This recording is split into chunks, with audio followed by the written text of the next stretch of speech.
Чпуньк. Чпуньк. Скидыщ.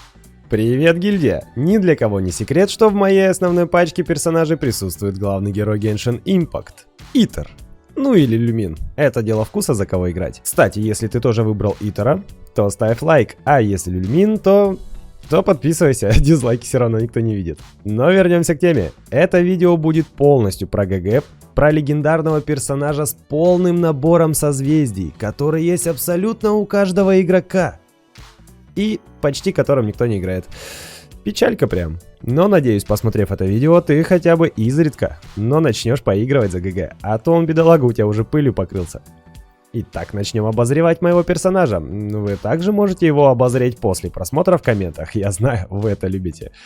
Во-первых, он у меня в стихии Гео, и все видео будет в ней. Поэтому, если вы искали обзор в других стихиях, то это видео не то. Вот вообще. Ну а если все же вам интересно, че он могет, то приятного просмотра.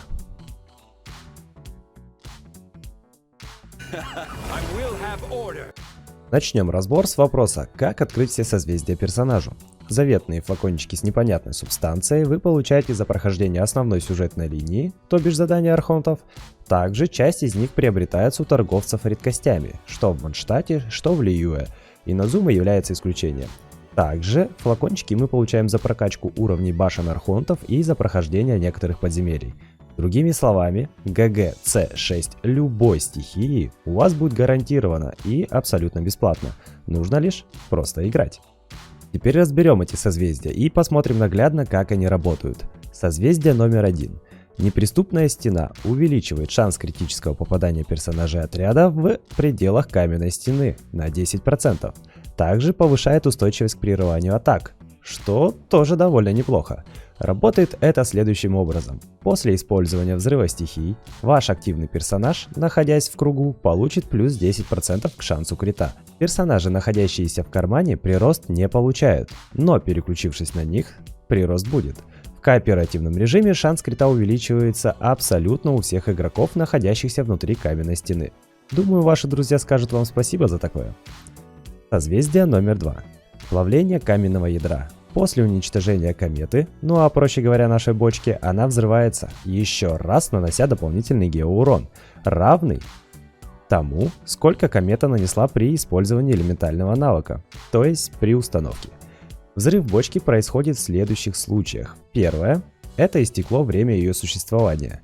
Второе – когда количество геоконструкций превышает максимально допустимое. Подробно об этом я уже рассказывал в обзоре про Джунли, кстати, советую взглянуть. И третий вариант – это когда противник сам разбивает комету, за что тут же ему прилетает ответка, ибо нефиг, не ты строил, не тебе ломать.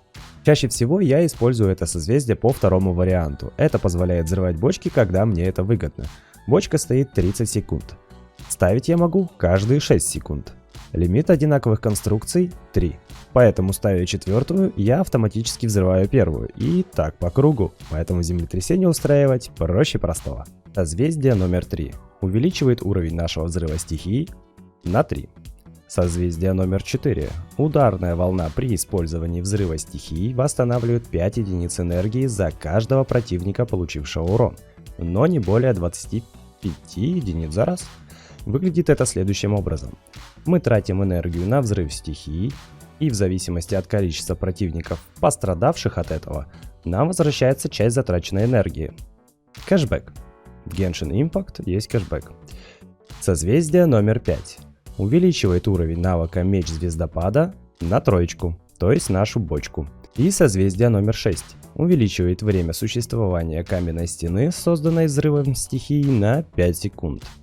И также увеличивает время существования кометы на 10, что тоже можно использовать. Шанс крита у нас увеличивается на 5 секунд.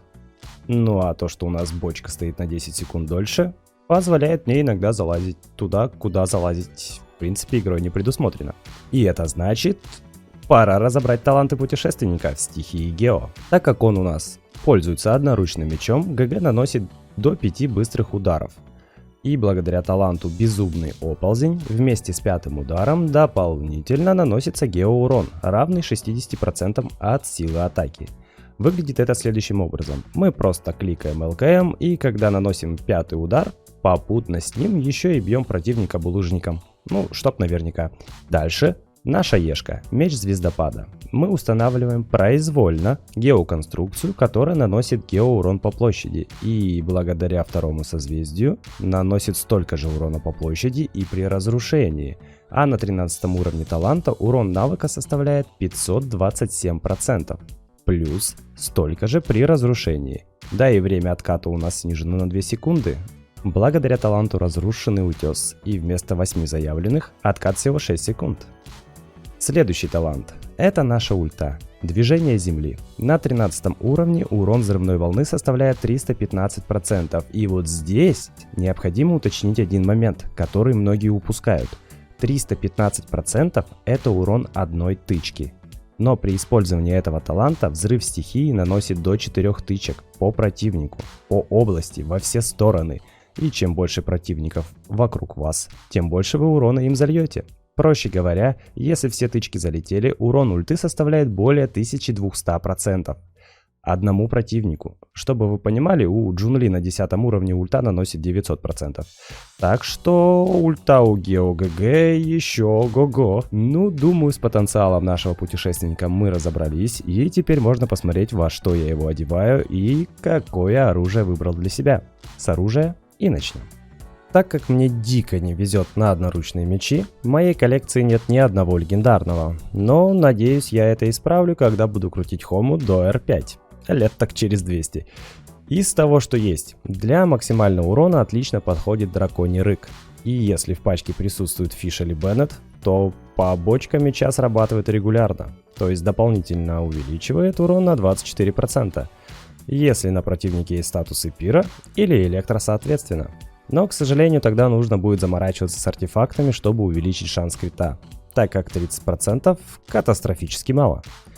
Второй вариант.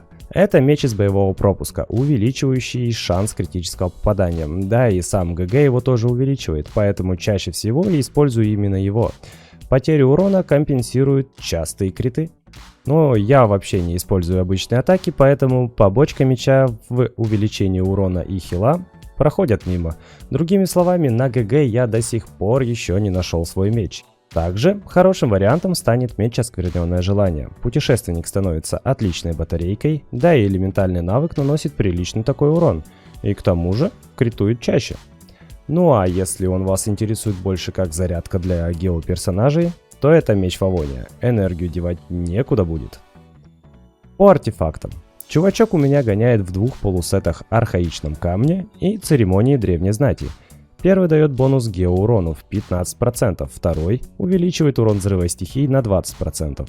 Пока других актуальных вариантов вообще не вижу, но в будущем, возможно, с появлением новых сетов, что-нибудь да подкорректирую. По статам артефактов.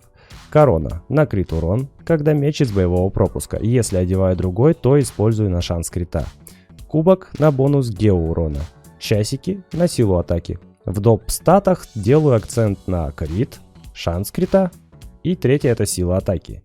Что по итогу приводит к следующим показателям. Шанс крита чуть больше 60%, крит 174%. Ну а бонус геоурона 61,6%. Это с мечом из боевого пропуска, так как я чаще использую его. Сила атаки почти 1700 единиц. Ну а остальные показатели на ГГ не влияют. Ну а теперь мы подошли к самому важному. Ребят, не слушайте никого, как нужно играть и как нужно качать персонажей, в том числе и меня. Главное, получайте удовольствие от игры. Остальное не важно. С вами был Дед Ватага, всех обнял и до встречи в следующих видео. Пока-пока.